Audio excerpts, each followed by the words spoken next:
Pain and God's comfort. 2 Corinthians chapter 1 verses 3 and 4. The word of the Lord says, Praise be to the God and Father of our Lord Jesus Christ, the Father of compassion and the God of all comfort, who comforts us in all our troubles, so that we can comfort those in any trouble with the comfort we ourselves receive from God. Just because it hurts doesn't mean God has left you. In fact, pain may be the very place where His comfort becomes most real sa atong kinabuhi. Apostle Paul wrote these words not from a place of ease, but from deep affliction and hardship.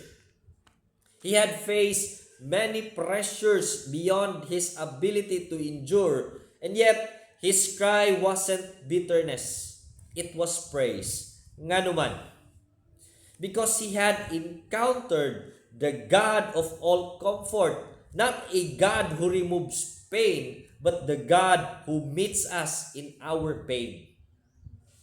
Sometimes we question, why didn't God answer my prayer? Why didn't He heal? Why He didn't stop suffering? Or why didn't He give what I asked?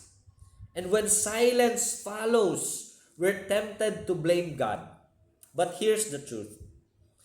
God's no is often a wiser yes. He sees the whole picture, not just the moment. While we pray for relief, He's shaping our faith. While we seek answers, He is offering presence. While we beg for escape, He gives us endurance. I have a friend who is in pain from losing someone she loves. And as I reflect on her sentiments, I am reminded of three essential principles about our painful experience. Number one, God is not absent in our pain. He is the Father of compassion. Even when we cannot feel Him, He is there. Remember, He is close to the broken-hearted. Second, God uses pain to prepare us for His purpose so that we can comfort others. You know what? Our pain isn't pointless. It becomes part of our ministry. Your scars will speak healing into someone else's wounds. Third and lastly, God's comfort is greater than any circumstance. He doesn't always change the situation, but He changes us in the situation. His comfort is peace in the storm, not just the removal of that storm sa imuhang kinabuhi. So mga igsuon, instead of saying, Lord, take this pain away, try praying today, Lord, let me find you in the midst of this pain. Let His comfort shape your character. Let His presence rewrite the way you see suffering. Because maybe what you think is an answered prayer is actually a better answer you haven't yet understood.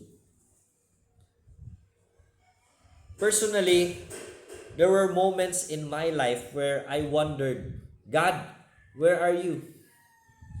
But looking back, the seasons that broke me were also the seasons that brought me closer to Him.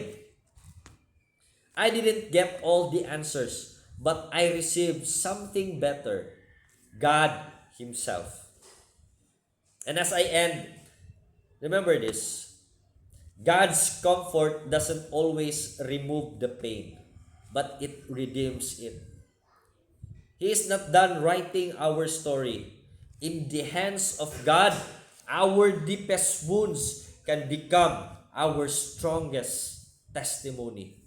Good day, and God bless everyone.